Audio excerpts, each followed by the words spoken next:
자, 시작할 거고 여러분 28페이지에 있는 20학년도 9월 고1 교육청인데요. 이게 왜 중요하냐면 정확하게 18, 6월부터 해서 그때부터 이 자본주의 원리를 배우거든. 그러니까 우리가 자본주의가 뭔지도 모르고 맞다 틀리다 어떻다 저떻다 얘기를 하는 건데 크게 자본주의는 두 가지 시스템으로 굴러가요. 첫 번째는 화폐 시스템, 두 번째는 주식회사 시스템이야. 자, 예를 들면 이런 거야. 주식회사 시스템이라는 건 무슨 얘기냐면 내가 개인으로서 조달할 수 있는 자본의 한계가 있었을 거 아니에요? 그렇기 때문에 주식회사는 거대 자본을 만들 수가 있어. 즉, 주식 발행을 하고 그 주식 발행을 인수하면 그 인수 대금을 자본으로 만들 수가 있고 이 자본 자체는 당연히 화폐니까 교환 수단이잖아요. 그럼 자본을 가지고 생산 수단을 만드는 거야. 자, 그럼 아시다시피 농경에서 생산 수단은 뭐였니? 토지, 노동력, 그리고 기후예요. 자, 그러니까 그때는 당연히 광대한 영토를 지배했던 대왕이 업적이 크다고 볼 수밖에 없는 게 정복 전쟁을 많이 할수록 넓은 토지와 많은 노동력을 확보할 수가 있었으니까. 그런데 이게 산업혁명이 이어지면서 이때부터는 3M이라고 배우셨잖아. 그래서 역시 마찬가지 M, Man, 인적 자원. 두 번째, Material, 물적 자원. 세 번째는 인적 자원과 물적 자원의 교환 수단인 Money 해서 자본, 이렇게 세 개가 산업혁명 이후의 생산수단이고 자본주의는 자본 자체가 생산수단으로 놀라운 봐봐. 토지, 노동력, 기후 둘 다 구체적 개념이야. 그런데 화폐라는 건 사실 추상적 개념이거든. 그래서 구체적 개념에서 추상적 개념으로 생산수단이 바뀐 거야. 자, 그러면 여기서 이제 중요한 게 얼마 안 되는 돈 가지고 무슨 자본주의가 되겠어. 그러니까 주식회사가 있음으로 인해서 거대 자본이 생겨나. 그래서 주식회사도 지금 건드리다 말았거든요. 그러니까 주식회사 지문이 17학년도부터 법인 해가지고 이게 EBS나 교육청에서 나오다가 한번 흐름이 끊겼어요. 그러니까 이후에 언제 다시 재출제될지 모르겠지만 여전히 여러분 내신 시험 범위 EBS나 교육청에서는 계속해서 다루고 있다는 거 좀 유의하시고, 두 번째는 이 화폐야. 그럼 화폐 역사에 대해서 얘기를 해야 될 텐데 방학 때 제 수업을 들었던 학생들은 제 1강이 그러니까 제 첫 번째 커리큘럼이 경제 패스트트랙이고 경제 패스트트랙을 제가 들어오시면 알겠지만 여러분이 지금 고1 첫 시험에서 해겔 변증법이라는 역대 가장 어려웠던 지문이 나왔었던 해가 22학년인데 그때 세 지문 다 어려웠었고 그 해겔 변증법만큼이나 어려웠었던 게 브레튼 우즈 지문이야. 그럼 브레튼 우즈 지문은 우리가 현대 쓰고 있는 화폐 제도에 대한 배경 설명을 하는 글이야. 우리가 쓰고 있는 현재 화폐 제도는 달러를 기축통화로 한 화폐 제도인 거고 그러면 역사적으로 봤을 때 화폐는 어떻게 시작했냐를 설명하는 그 화폐의 역사를 설명할 필요가 있었던 거거든요. 자, 그 설명을 이 지문에서 먼저 해놓은 거예요, 사실은. 그래서 이 교육청뿐만이 아니라 EBS, 고1, 고2, 고3 이 교육청 및 EBS가 이걸 세팅을 해놨고 그래서 22학년도 브레튼 우즈까지 이렇게 이어진 흐름이 있는 거고 이거 여러분 혼자서 지문 절대 못 보고요. 제가 설명한 걸 지문을 다 풀어봐도 시간이 꽤 걸리겠지. 그러니까 이렇게 수업 시간에 요점 정리해드리고 흐름 잡아주실 때 잘 활용을 하십시오. 여러분이 한 10시간 정도 공부해야 되는 거를 지금 제가 10분 만에 설명을 한 거니까. 자, 이쪽으로 봅시다. 역사적으로, 화폐 역사죠. 은행의 첫 장을 연 것은 금세공업자들이야. 그래서 옛날에 은행은 금세공업자들의 역할을 했다는 거야. 자, 사람들은 당연히 금을 누가 훔쳐갈 수도 있겠죠. 그러니까 금을 보관하기 어렵다고 봤고 금은 어떤 역할을 했어? 화폐 역할을 했었어요. 그러니까 어떻게 해야 돼? 보관을 한 거야. 그래서 금세공업자들한테 보관하기 시작해. 그리고 그 보관의 증서가 되는 보관증을 받았겠죠. 그럼 보관증은 뭐야? 금을 거래할 수 있는 화폐의 역할을 하기 시작을 했던 거예요. 자, 일단 첫 번째 단계는 뭐냐면 금세공업자들이 금고를 가지고 있었고 왜 금세공해야 되니까 얘네들이 보관을 해야 될 거 아니야.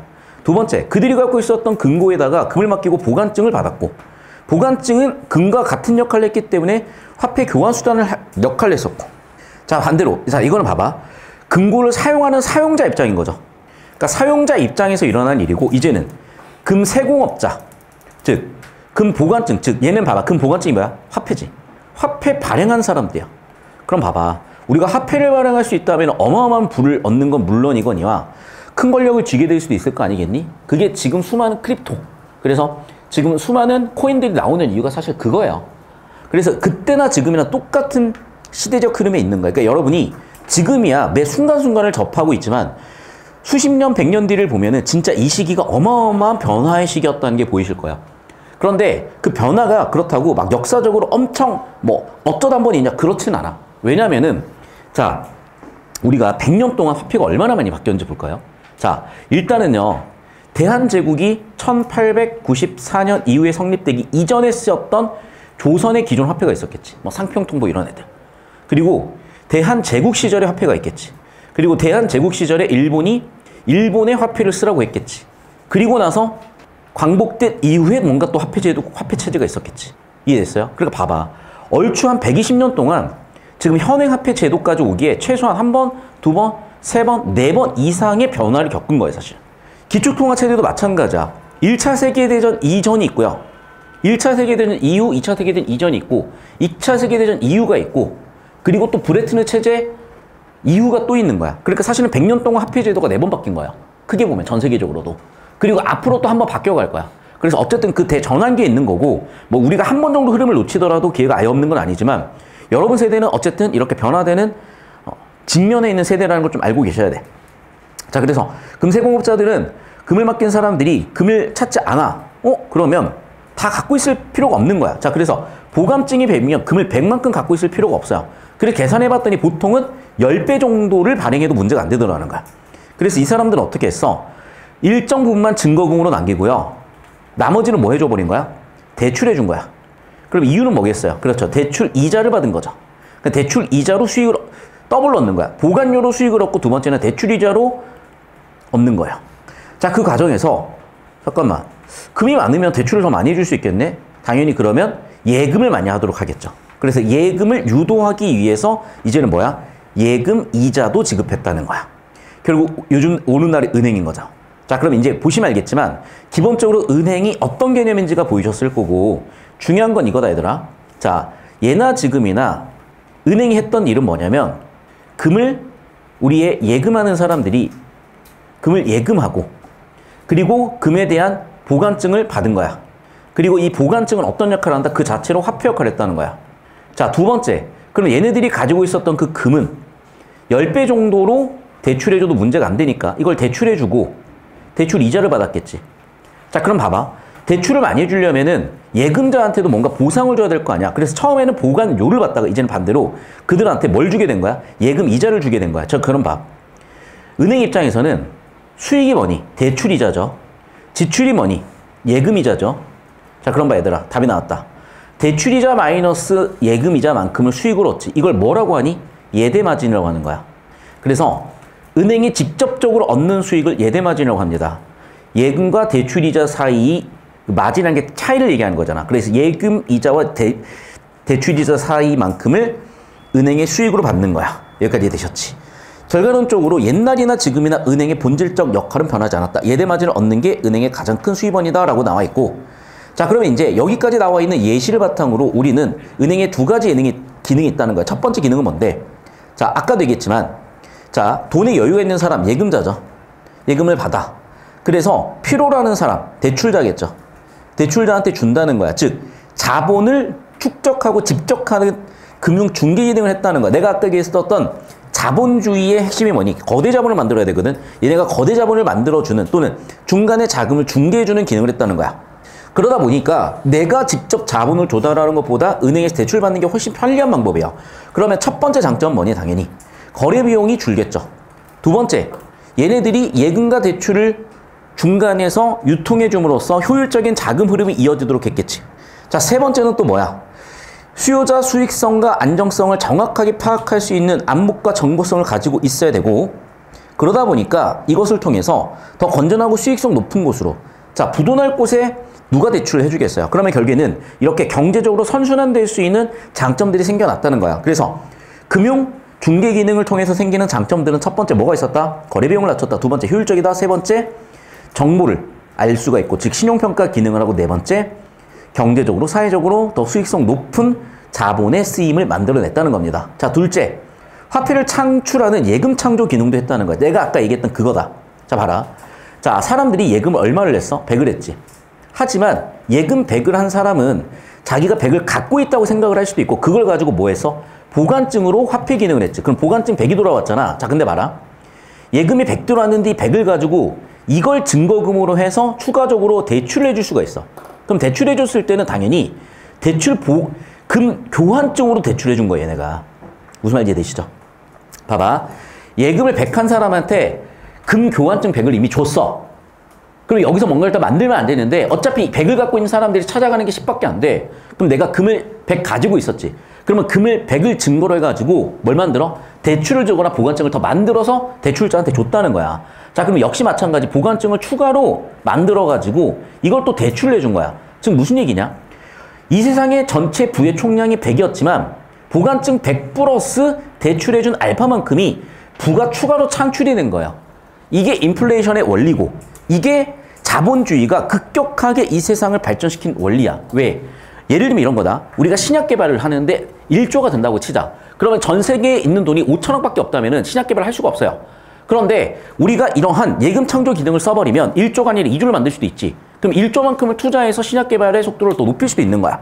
자, 그래서 다시 금 세공업자 맡아놓은 금 전체를 그냥 가지고만 있다면 경제 통화량은 그대로 유지해요. 이거 되게 중요한 얘기다. 금 세공업자가 써준 보관증에 기록된 금의 합은 그가 맡아놓은 금의 합과 같을 거니. 내가 아까 얘기했던 100이 100이라는 거야. 그런데 금 일부만 지급 준비용으로 증거금으로 놔두고 다른 사람한테 대출을 하게 되면 어떤 일이 벌어지니?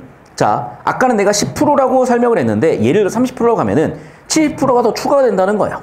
자, 그래서 이는 유통되는 금의 양, 즉 통화량이 더 늘어난다는 거야. 자, 그럼 봐봐. 단지 은행이 있음으로 해서 통화량 자체가 늘어나는 일이 생겼고, 다시 한번 얘기한다. 뭘 창조해서? 부를 창조한 기능을 한다는 거야.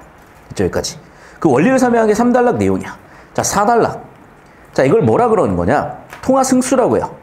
그래서 원래 사람들이 100을 맡겼으면 100만큼 생겨야 돼. 추가로 생기는 건 없어. 그런데 대출을 추가해줬지. 그럼 그 사람들이 막 거래를 해가지고 그 중에 또 예금을 하는 사람이 생길 거 아니야.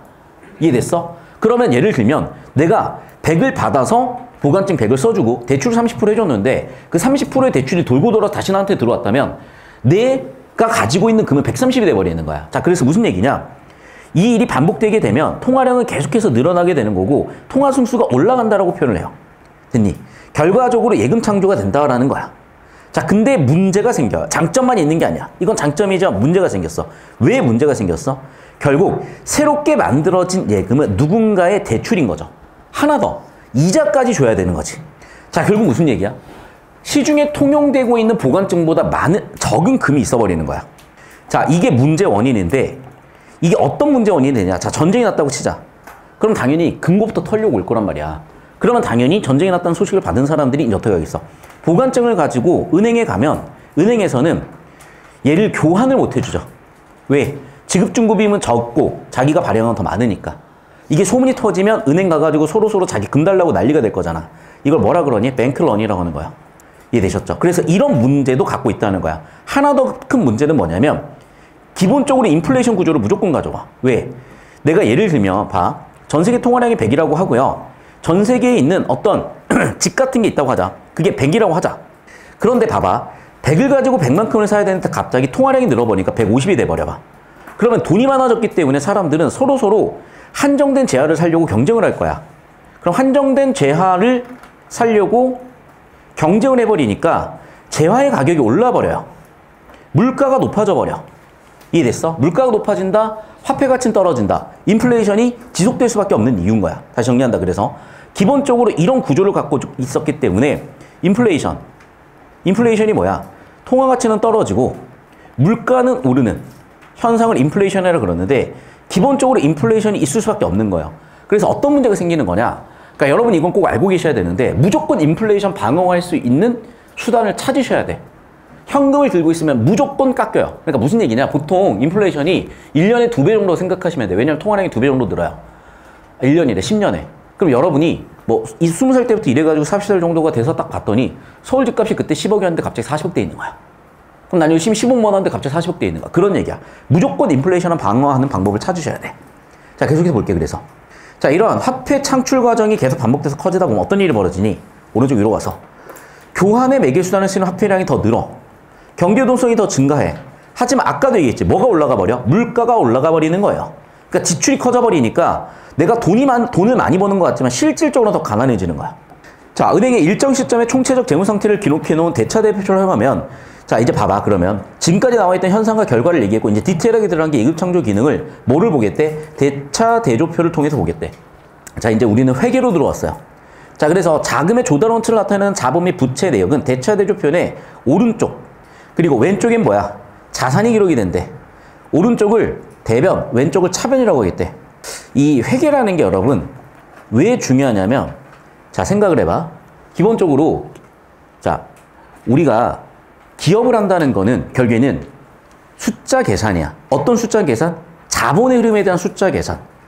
그럼 우리가 예를 들면 혈압을 재죠. 혈당을 재죠. 똑같아. 얘네도 우리의 몸의 수치를 내는 것처럼 얘네도 화폐 수치로서 그 기업의 상태를 의식해 주는 거야.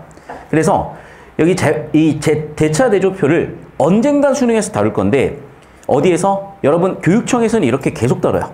자, 6단락 볼게. 표는 가상은행의 대차 대조표를 요약해 놓은 것인데 일반적으로 은행의 중요한 자금 조달 원천은 예금이기 때문에 은행에서 예금을 많이 유치하려고 한대. 자, 그러면 이제 보시면 알겠지만 예금이 지금 들어와 있죠. 오른쪽 위에. 자, 그런데 봐. 은행 입장에서는 그 예금을 항상 갖고 있을 수 있는 게 아니라 지급해야 되는 부채 성격이라는 거잖아. 자, 그럼 넘버 원이다. 첫 번째, 예금의 성격은 뭐야? 부채 성격이 있다는 거야. 그러니까 어디에 쓰는 거야? 이 부채 쪽에 예금을 써놓은 거겠죠, 그러면. 은행이 다른 금융기관이나 중앙은행부터 자금을 빌려온 내역은 기타 부채로 표현을 하고, 그러니까 부채의 종류는 크게 두 가지인 거지. 예금이 있고 기타 부채가 있는 거죠. 마지막은 자본금이야. 자, 그럼 정리한다. 지금 대변에 나와 있는 크게 세 가지를 설명하고 있어. 첫 번째 예금, 두 번째는 기타 부채, 세 번째는 자본금이야. 자, 그러면 이렇게 마련된 자본 및 부채를 어디로 쓰는 거야? 자산으로 가져와서 쓰는 거야. 자, 그러면 자산이니까 자산은 차변이죠. 자, 차변을 볼게. 자, 예금의 일정 부분을 지급준비금으로 떼놨댄다. 그럼 차변의 1번 지급준비금이야. 예금 500 중에 300 정도를 지급하려고 준비해 놓은 거야. 보통 BIS 비율이라고 그래서 전 세계 표준으로 지키는 비율이 지급준비율의 약 8%야. 여기서 그러니까 1500분의 300 정도 해보시면 계산되시겠죠. 나머지 지금은 대출해주거나 유가증권 등 그 밖에 여러 가지 대산으로 바꿔놨대. 그럼 봐봐. 대출해줬다 2번, 유가증권으로 바꿔놨다 3번, 기타 자산으로 바꿔놨다 4번. 자, 왜 그런 거냐? 예금을 가지고 있어봐야 아까도 얘기했지만 인플레이션 때문에 은행 입장에서도 어쨌든 손실이야. 두 번째는 이걸 투자해서 수익성을 낼 수 있으면 좋은 거야. 그래서 어떻게 한대? 지급준비금 자체는 지급하기에 준비해 놓은 건데 대출해서 대출이자를 받아야 되겠죠. 유가증권에 투자해서 그 다음에 여러 가지 자산에 투자해서 수익을 보기 위해서 이런 것도 한다는 거야. 자, 그러면 아까도 얘기했었지. 은행은 어떻게 해서 돈을 벌 거냐. 아까도 얘기했지만 예대마진을 가지고 번다는 거야. 자, 그래서 아까도 얘기했지만 첫 번째는 뭐라고? 예대마진이야. 자, 뭐 예대마진을 당연히 상식적으로 어디다 쓰는지 얘기했고 당연한 얘기지만 대출 손실을 영업이익보다 적게 유지해야 안정적으로 이득을 당연히 보는 거야. 만약에 넘어서면 당연히 망하겠지. 그래서 어떻게 해야 돼? 해결 방법으로 신용위험을 적극적으로 관리해야 된다. 여기까지 내용 정리가 끝났어요. 됐니? 자, 여러분 꼭 집에 가셔서 구조도 그려보셔야 되고 필기 캡처해서 올려드릴 테니까 구조도 꼭 그려보셔야 돼요. 시간이 없으니까 문제만 풀고 마무리 지을 건데 자, 이 지문 자체도 중요하지만 이 지문에서 엮여서 출제될 수 있는 경제 지문들이 중요하고 이번 2학기 때 여러분 내신을 다른 독서, 평가원 지문들하고 엮으실지 마실지 모르겠지만 엮는다고 하면 오늘 한 걸 바탕으로 경제 패스트트랙이든 이렇게 방학 때 열심히 해놓으셨던 게 다 영향을 가지고 볼 거고 여러분 학교 내신은 지금 시험 범위가 있다고도 없다고도 볼 수 있는 게 이게 수능형으로 출제되다 보니까 사실상 전범이고 연계나 외부 지문 나오니까 역시 사실상 전범이야. 그러니까 결과적으로 여러분은 뒤집으려면요. 한순간에 뒤집을 수 있는 게 아니라 긴 시간 동안 특히 방학 시간 때 좀 따라잡으셔야 돼. 자, 좀만 힘내십시오. 자, 16번이요. 윗글 내용으로 적절하지 않은 것은 은행은 자금을 조성하여 필요한 사람에게 융통을 해주며 금융시장의 거래 비용을 낮춘다. 아마 내용 당연히 있었던 것 같고 좀 구조도가 날아가서 아마 이게 몇 달락이야? 1달락, 2달락. 2달락 주제죠? 2달락 주제라고. 자, 이번 선지. 은행 입장에서 예금은 부채 성격을 갖기 때문에 대차대조표에서 뭐 문제를 너무 진짜 학예 수준으로 내놨네. 지문은 좋았는데 하나, 둘, 셋, 넷, 다섯, 6번째 단락에 나와 있는 원리 이해하시면 되겠어요. 그래서 정답은 2번이고 부채 성격을 갖지만 예금이라고 정의가 되는 거지. 그래서 봐봐. 대차대조표에 있어서 어디? 지금 대변 차변인데 자, 오른쪽에 있는 부채가 뭐라고 돼 있었냐 아까. 그래서 여기 원리에 의하면 대변에 있었다라고 정리하시면 되겠고 3번 은행의 예금 창조는 예금의 1번 보유하고 나머지를 대출하는 과정이 일어난다라고 얘기했고 3단락의 주제라는 것도 정리해 두십시오. 4번 은행의 대차 대조표는 자금 조달 원천을 나타내는 내역과 자금 운영 상태를 나타내는 내역이 기록이 된다라고 하면서 5단락 주제 확인되실 거고 은행에 조성된 자금을 수요자의 수익성 안전에 대한 것을 정보를 바탕으로 건전한 것을 투자되도록 한다라는 게 아마 4단락 원리로 나왔을 거니까 어렵지 않게 2번은 고르실 수 있었을 거고요. 자, 넘어가서 17번 문제 보도록 할게요. 자, 이제 금생업자의 요즘 은행의 역할에 차이에 대한 부분인데 비교 대조 포인트로 1번 선지 괜찮고 2번 선지도 괜찮고 그러니까 결국 괜찮다가 아니라 중요한 건 이거야. 지금은 돈의 역할인 거죠. 화폐 역할이니까. 그 다음에 봐봐. 일정 부분을 남겼다라는 건 지급준비금이라고 바꿔 쓸 수가 있었죠. 자, 세 번째는 뭐니? 자, 빌려준다, 대출해준다죠. 자, 예금을 많이 보유하려고 하는 거, 예금을 많이 유치하려고 하는 거. 5번 선지 볼게. 금을 맡기는 사람에 대한 것은 예금이자를 지급하는 거죠. 정답 5번 되시겠고요. 자, 넘어가서 18번 문제 보도록 할게요. 니은의 이유를 추론해보자. 대출받은 사람들에게 화폐라는 자산이 생기지만 그 경제의 통화량은 줄어든다. 자, 봐봐. 대출받은 사람들은 화폐라는 자산이 생겼고 그게 비례해서 경제 통화량 자체를 늘린다고 얘기를 했었어. 2번 선지. 은행은 서류상에 맡겨놓은 예금이 늘어나는 만큼 차입준되는 예금 통화가 줄어드는 게 아니라 늘어나는 게 통화 승수의 효과라 그랬었고 자, 대출을 받은 사람들이 그 돈을 다른 은행에 예금으로 바뀌어도 대출 통화량에 아무런 변화가 일어나지 않는데 뭔 소리야? 통화량 자체가 늘고 있는 건데. 자, 결국 무슨 얘기야? 자, 결국에는 통화량이 늘고 있다. 통화량이 늘어나고 있다를 설명하는 원리를 얘기를 하는 것 같다. 자, 4번 선지도 볼게요. 은행이 새로운 예금을 만들어내는 만큼 부채도 늘어난다. 아, 잠시만요. 그게 아니야. 부채를 늘어낸 만큼 예금이 늘어난다. 순서가 틀렸어, 얘는. 자, 정답은 이제 5번 선지일 텐데 대출을 받은 사람들이 재화 서비스를 구입하는 능력이 커진 만큼 이것도 애매한데? 봐봐. 대출만큼 부채가 커진다라고 봐야 될 것 같고 자, 대출 받은 사람들이 이만큼 커졌고 이만큼 커졌다. 오케이. 자, 그럼 이제 4, 5번 가지고 좁히고 오실 텐데 자, 니은의 이유를 한번 봅시다. 니은이 뭐라고 돼 있어? 그래. 교환의 매기수단인 화폐량이 늘어 경제 유동성은 증가했어. 즉 통화량 자체는 늘었어. 그래서 내가 통장에 100만 원을 꽂히던 게 200만 원 꽂히지만 결국에는 물가도 100만 원짜리 200만 원으로 늘었다는 거잖아요. 그러니까 즉 무슨 얘기야? 대출만큼에 비례해서 통화량도 늘고 통화량이 늘어난 만큼 뭐도 늘어야 돼? 물가도 늘어야 돼.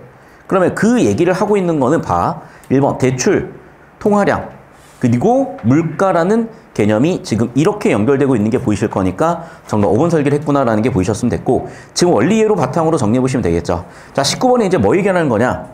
자, 지금 얘는 예대마진에 대한 이해를 설명하고 있는 것 같습니다. 자, 그래서 예대마진 계산을 한번 해보자라고 얘기를 한 거고 1번 선지는 자, 예대마진 계산을 해보니까 얼마냐? 40억 마이너스 18억. 그럼 얼마야?